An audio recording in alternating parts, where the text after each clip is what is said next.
আজকে না ভোরবেলা আমি একদমই জাগনা পাইনি। আসলে অ্যালার্ম যে বেজেছে আমি সেটাও শুনিনি। কারণ গতকাল রাতে মানহা পাখি ঘুমাতে, ঘুমাতে একটু লেট হয়ে গিয়েছে এবং আমিও পড়াশোনা নিয়ে এটা ওটা রিসার্চ করতে, করতে আমারও একটু লেট হয়ে গিয়েছে। তো তারপর আমার ভোরবেলা আর জাগনা পেলাম না। আর উঠে পড়াশোনায় বসতে, বসতেও অনেকটা লেট হয়ে গিয়েছে। আর আমার ঘুম না হলে আমি সারাদিন ঝিমোতে থাকি। কোনো কিছু করতে পারি না। পড়াশোনা, বাচ্চা সামলানো, রান্না-বান্না কোনো কিছুই করতে পারি না। তো যাই হোক সকালে উঠে আমি ১ম এই আমার বিছানা, ঘর সুন্দর করে গুছিয়ে নিলাম। নেয়ার পরে তারপর আমি যেটা করেছি সূরা ইয়াসিনটা পড়ে নিয়েছি। আমি প্রতিদিন সকালে সূরা ইয়াসিন অথবা সূরা বাকারা, সূরা মুলক এসব পড়ার চেষ্টা করি যেকোনো একটা করে। আলহামদুলিল্লাহ। এরপর হচ্ছে মায়না পাখির জন্য একটু মিষ্টি আলু সেদ্ধ করে নিয়ে আমার জন্য ১ কাপ চা বানিয়ে নিলাম এবং ১ কাপ চা বানানো শেষ করে আমি বইগুলো খুব সুন্দর করে গুছিয়ে নিয়ে সুন্দরভাবে পড়তে বসে গেলাম এবং আজকে না আমি ২ ঘন্টা থেকে ২.৫ ঘন্টার বেশি একদমই পড়তে পারিনি। এমনিতেই তো লেট করে উঠেছি, আবার মানহা পাখিও তাড়াতাড়ি ঘুম থেকে উঠে গিয়েছে। তো যাই হোক, এরপর আমি সকালের জন্য নাস্তা করে নিলাম কলা, বিস্কুট এবং চা। এটাই আর কি আমাদের ইজি সব থেকে হয়, তাই এই নাস্তাটাই আজকে করে নিলাম যেহেতু সব কিছুতে লেট হয়ে গিয়েছে।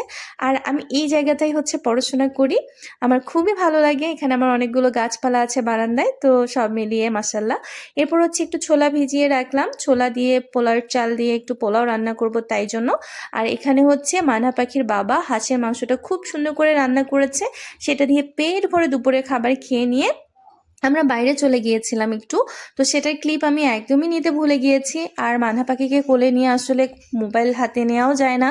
তো এরপর আমরা ভাপা পিঠা, তারপর চিতই পিঠা নিয়ে এসেছি এবং বাসায় এসে খেয়ে নিয়েছি। তারপর মানহা পাখির সাথে খেলাধুলা করতে, করতে আমাদের মানহা পাখি যখন ঘুমিয়ে গিয়েছে, তারপর এই তো খাবার নিয়ে বসলাম। এটা হচ্ছে দুপুরেরই যে হাঁসের মাংস আছে সেইটা। আমরা যেটা করি কোনোদিনও রাতে রান্না করে রাখি, আবার কোনোদিনও সকালবেলা রান্না করে নিই। সেটাই আমরা ২ বেলা খাওয়ার চেষ্টা করি। না হলে দেখা যায় আসলে পড়াশোনা, বাচ্চা সবকিছু নিয়ে না ২ বেলা ৩ বেলা রান্না করাটা একটু টাফ হয়ে যায়। সেজন্য ১ বেলা রান্না করি এবং সেটাই আমরা ২ বেলা খেয়ে নিই। আমরা যেহেতু ২ জন মানুষের সংসার, তো আলহামদুলিল্লাহ হয়ে যায় এবং সারাদিনে মানহা পাখির যে খাবারগুলো আছে সেগুলো আবার আমি সুন্দরভাবে রান্না করে নিই। তো এই যে রসুনটা দেখলেন, এই রসুনটা তো আমার সবথেকে পছন্দ। সব ধরনের মাংসে আমার রসুন দিতেই হবে।